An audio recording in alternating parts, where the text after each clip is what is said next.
Hi friends, ಎಲ್ಲರೂ ನಮಸ್ತೆ. Welcome back to cook with Shivu. ಇವತ್ತು ನಾನು ಬೆಂಡೆಕಾಯಿಯ ಒಂದು ಹೊಸ ರೆಸಿಪಿಯನ್ನು ಮಾಡಿ ತೋರಿಸ್ತಾ ಇದ್ದೀನಿ. ಇದು ತುಂಬಾ ಟೇಸ್ಟಾಗಿರುತ್ತೆ. ದೋಸೆ, ಚಪಾತಿ, ಪೂರಿ ಎಲ್ಲದಕ್ಕೂ ಒಂದು ಒಳ್ಳೆ ಕಾಂಬಿನೇಷನ್. ಇದನ್ನು ಯಾವ ರೀತಿ ಮಾಡೋದಂತ ನೋಡೋಣ ಬನ್ನಿ. ಮೊದಲಿಗೆ ನಾನು ಒಂದು 1/4 kg ಆಗುವಷ್ಟು ಫ್ರೆಶ್ ಬೆಂಡೆಕಾಯನ್ನು ತೊಗೊಂಡಿದ್ದೀನಿ. ಇದನ್ನು ನೀಟಾಗಿ ನೀರಲ್ಲಿ ವಾಶ್ ಮಾಡಿಬಿಟ್ಟು ಬಟ್ಟೆಯಲ್ಲಿ ಒರೆಸಿಟ್ಕೊಂಡಿದ್ದೀನಿ. ಈಗ ನಾವು ಕಟ್ ಮಾಡ್ಕೊಂಬಿಡೋಣ. ಈ ಬೆಂಡೆಕಾಯಿ 2 ತುದಿಯನ್ನು ಈ ರೀತಿ ಕಟ್ ಮಾಡ್ಕೊಬೇಕಾಗುತ್ತೆ. ಈ ರೀತಿ ನೀಟಾಗಿ ಕಟ್ ಮಾಡ್ಕೊಳ್ಳಿ. ಇದಾದಮೇಲೆ ಇದನ್ನು ರೌಂಡ್ ಶೇಪಾಗಿ ಚಿಕ್ಕದಾಗಿ ಕಟ್ ಮಾಡ್ಕೊಳ್ಳಿ. ನೋಡಿ, ಈ ರೀತಿ ರೌಂಡಾಗಿ ಕಟ್ ಮಾಡ್ಕೊಬೇಕಾಗುತ್ತೆ. ನೋಡಿ, ಈ ರೀತಿ ಕಟ್ ಮಾಡಿಕೊಂಡ್ರೆ ಸಾಕಾಗುತ್ತೆ. ನೋಡಿ, ಎಲ್ಲ ಬೆಂಡೆಕಾಯಿನ ನಾನು ಕಟ್ ಮಾಡಿ ಇಟ್ಕೊಂಡಿದ್ದಾಗಿದೆ. ಈಗ ಸ್ಟವನ್ನು ಆನ್ ಮಾಡ್ಕೊಂಡು ಒಂದು ಪ್ಯಾನನ್ನು ಇಟ್ಕೊಂಡಿದ್ದೀನಿ. ಈ ಪ್ಯಾನ್ಗೆ 1.5 ಟೇಬಲ್ ಸ್ಪೂನ್ ಆಗೋಷ್ಟು ಆಯಿಲನ್ನು ಹಾಕ್ಕೊತಾ ಇದ್ದೀನಿ. ನೋಡಿ, ಆಯಿಲ್ ಬಿಸಿ ಆಗ್ತಾ ಇದ್ದಂಗೆ 1 ಟೀ ಸ್ಪೂನ್ ಆಗೋಷ್ಟು ಜೀರಿಗೆನ ಹಾಕ್ಕೊತಾ ಇದ್ದೀನಿ. ನೋಡಿ, ಜೀರಿಗೆ ಎಲ್ಲ ಸಿಡಿದು ಬಂದಮೇಲೆ ಒಂದು 1/4 ಟೀ ಸ್ಪೂನ್ ಆಗೋಷ್ಟು ಇಂಗು ಪೌಡ್ರನ್ನ ಹಾಕ್ಕೊಂಡಿದ್ದೀನಿ.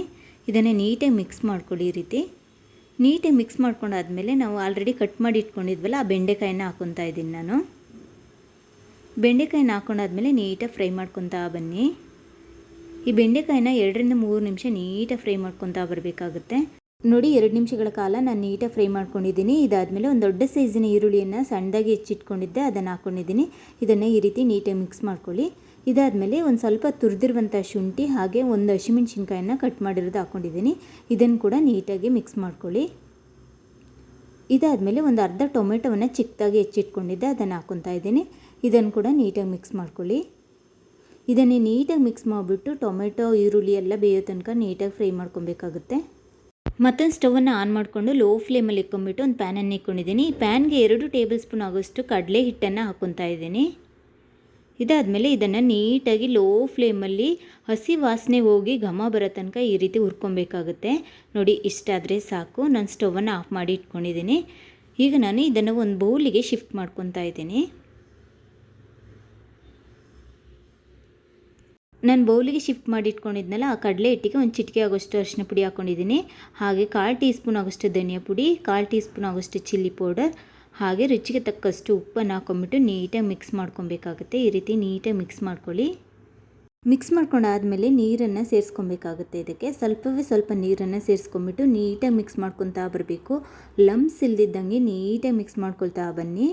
ನೋಡಿ, ಈ ರೀತಿ ಇದ್ದರೆ ಸಾಕಾಗುತ್ತೆ. ನೋಡಿ, ಈರುಳ್ಳಿ ಟೊಮೆಟೊ ಎಲ್ಲ ಚೆನ್ನಾಗಿ ಬಂದಿದೆ. ಈಗ ಒಂದು ಚಿಟಿಕೆ ಆಗೋಷ್ಟು ಅರಿಶಿನ ಪುಡಿ, 1/4 ಟೀ ಸ್ಪೂನ್ ಆಗೋಷ್ಟು ಚಿಲ್ಲಿ ಪೌಡರ್, ಹಾಗೆ 1/4 ಟೀ ಸ್ಪೂನ್ ಆಗೋಷ್ಟು ಧನಿಯಾ ಪೌಡರ್, ಹಾಗೆ ರುಚಿಗೆ ತಕ್ಕಷ್ಟು ಉಪ್ಪನ್ನು ಆ್ಯಡ್ ಮಾಡ್ಕೊತಾ ಇದ್ದೀನಿ.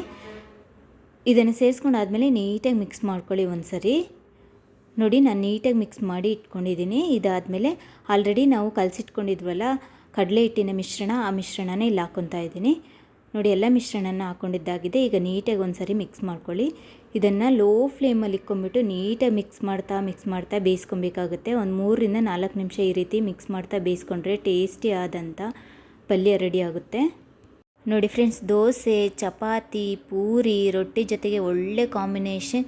ನೀವು ಕೂಡ ಮನೇಲಿ ಟ್ರೈ ಮಾಡಿ ಬಂತು ಅಂತ ನನಗೆ ಕಮೆಂಟ್ಸ್ ಮಾಡಿ ಹೇಳಿ. ಈ ನನ್ನ ವಿಡಿಯೋ ನಿಮಗೆ ಇಷ್ಟವಾದಲ್ಲಿ ನೀವೇನಾದರೂ ನಮ್ಮ ಚಾನಲ್ಗೆ ಹೊಸಬರಾಗಿದ್ದರೆ ಪ್ಲೀಸ್ ಸಬ್ಸ್ಕ್ರೈಬ್ ಮಾಡಿ, ಬೆಲ್ ಐಕನ್ನ ಹಿಟ್ ಮಾಡಿ, ಆಲ್ ಬಟನ್ನ ಒತ್ತಿ. ಇದರಿಂದಾಗಿ ನಾವು ಹಾಕುವಂಥ ಎಲ್ಲ ವಿಡಿಯೋಗಳ ನೋಟಿಫಿಕೇಷನ್ ನಿಮಗೆ ಸಿಗುತ್ತೆ. Thank you for watching.